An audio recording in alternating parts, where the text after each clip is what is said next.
Magandang araw sa inyong lahat. Welcome to my YouTube channel, Trending Pinas TV. Ngayon bigyan natin ng reaction tarot card reading ni Madam Wendra sa isang kilalang personalidad dito sa ating bansa, lalo na sa usaping sabong kilala sa pangalan na si Atong Ang. Ngayon siya ay hinahanap ngayon sa otoridad Dakpin at may patong na ito sa ulo. 10 million, ngayon hindi na natin patagalin pa, sabay nating reaksyonan ang pagbasa ni Madam Wendra sa kalagayan ngayon ni Mr. Atong Ang. Meron po tayong babasahan. Ito ay napaka-prominenteng negosyante na ngayon ay nagbabiral dahil sa may inilagak sa kanyang ulo na 10. Diyos ko, dahil 10M yun.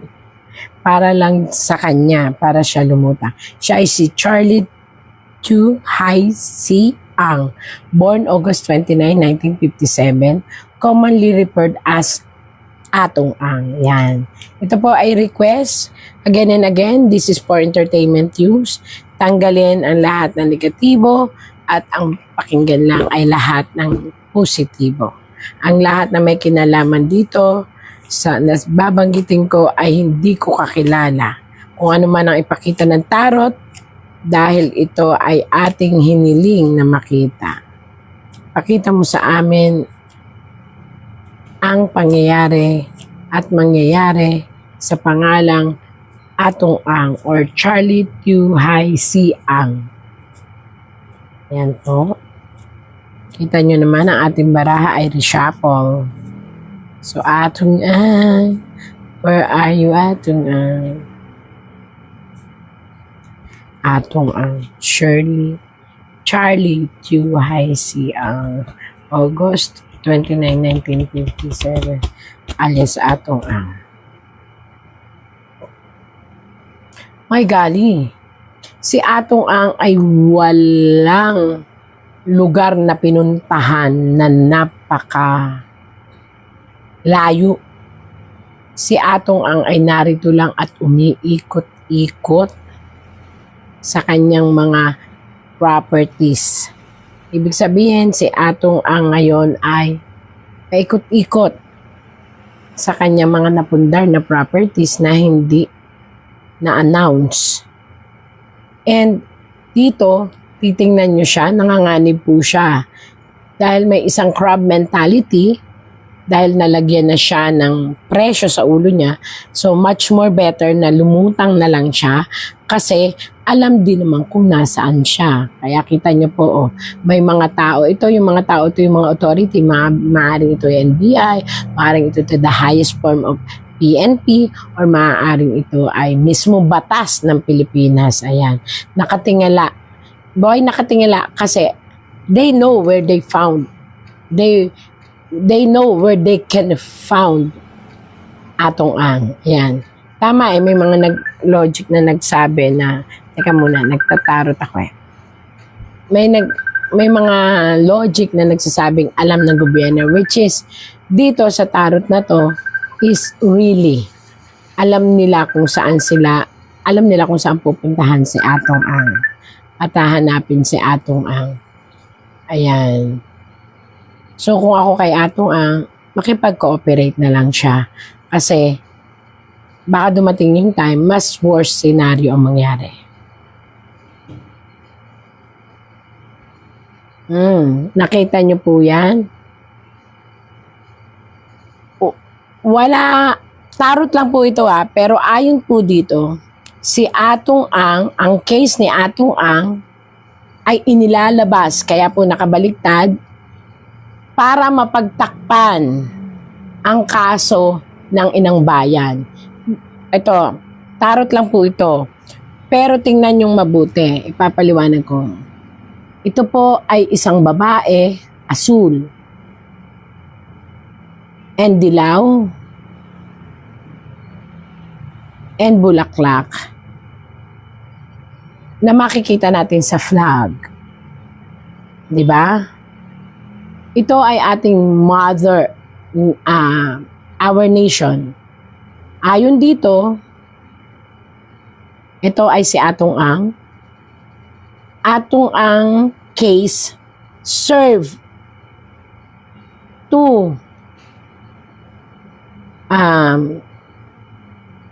misheaded or mislead the situation of our government. Ito po yung tarot lang. Ako po ay nagpapaliwanag kung anong nakita ng tarot. Ang kaso ni Atong Ang ay ngayon pinupursige not only because maybe for justice, but meron po kasing isang sitwasyon ang Pilipinas na maaaring tapalan ng case ni Atong Ang. Maaaring ito ay ang nangyayari na nakipapanood naman natin sa TV, di ba? Yung mga allegation about corruption ng gobyerno and mga tao na indeed kumukuha sila ng isang case na po pwedeng pag-usapan ng buong mundo. Yun na po ito and isinasakripisyo ang case ni Atong Ang. Not only isinasakripisyo kasi may dapat naman talagang pag-usapan sa case ni Atong Ang. Nagkataon na ito ay dumikit sa case niya. Ibig sabihin, maaaring itong case na to ay pag-usapan ng buong mundo at unti-unting makalimutan si case ng Inang Bayan. Ayan po. But unfortunately, matalino na ang mga tao. Hindi nila hahayaang ang case ni Atong Ang, ito, ay masapawan ang case ng korupsyon, DPWH, and other cases of our government. So, ang sinasabi dito, sa case ni Atong Ang, sumabay ang lahat. Upang, sorry to say, siya ang pag-uusapan. And unfortunately, hindi naman magtatagumpay ang ganung sitwasyon. Mabibigyan ng tamang forum ang case ni Atong Ang, which itinatanggi niya kung siya ay may kinalaman. Pero dito, lumalabas po rito, sorry to say po, Mr. Atong Ang, lumalabas na kayo ang pinakamalaking utak. Ayan po, lumalabas po sa tarot na kayo po ang may pinakamalaking utak, bukod po sa isang babae at isa pang lalaki, na parang itong lalaking ito is dummy and the girl is also dummy but close sa inyo at nakita nyo surrounded by money. So talagang dito ay pinapakita sa tarot na siya ang madidiktik at isang babae ang madidiktik sa case kung saan matututukan naman ng korte, kaya lang hindi mababawasan, hindi dahil sa case na to ay mababawasan ang tutok ng mga tao sa graft and corruption. Yun. So maganda naman po pala kasi hindi naman daw po matutulugan yung sa graft and corruption tapos siya maatikabong. And Atong Ang will be heard. Maririnig siya ng buong mundo, magpapaliwanag siya, and mapupunta siya sa korte. But unfortunately, he will be the one to be blamed for all the things that happened to the scene, whether it is a crime or gambling.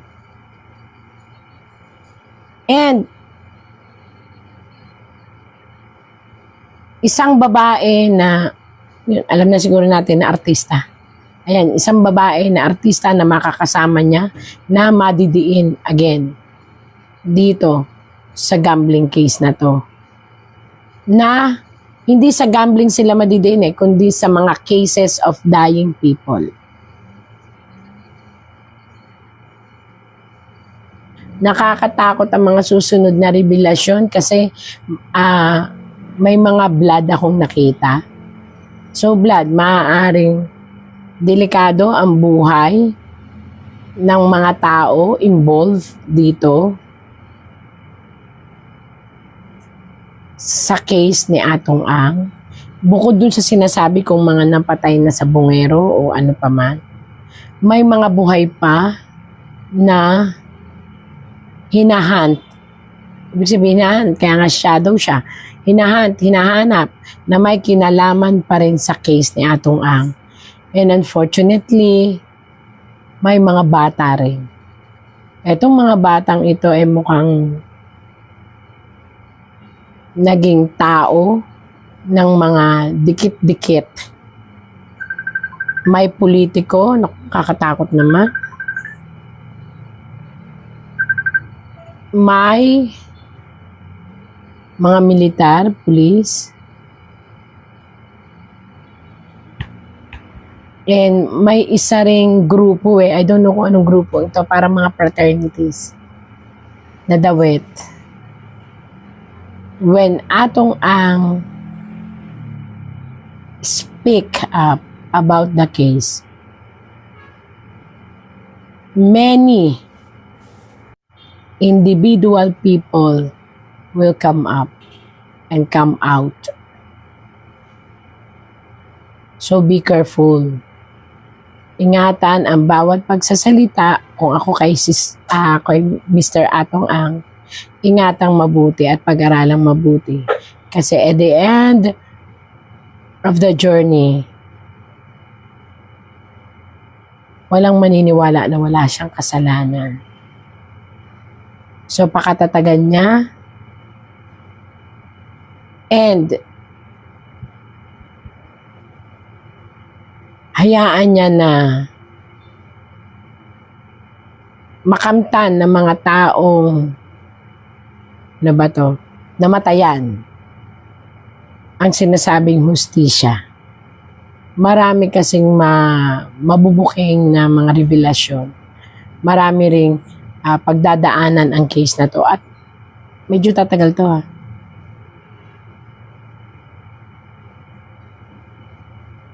Still, face the truth. Sinabi ng tarot, nakakalungkot, sinabi ng tarot, isang artista at isang Atong Ang mananagot. At napaka-miracle na lang na maabsuelto ang mga pangalan nila. So pray hard. And nandito lang po ang ating si Atong Ang po ay nasa paligid lang. Yung sinasabing nasa abroad. Actually, umalis na siya, pero babalik siya para harapin ang lahat ng akusasyon dahil wala na siyang patutunguhan. Kaya nandito na lang po yan sa Pilipinas and waiting for maybe arrangement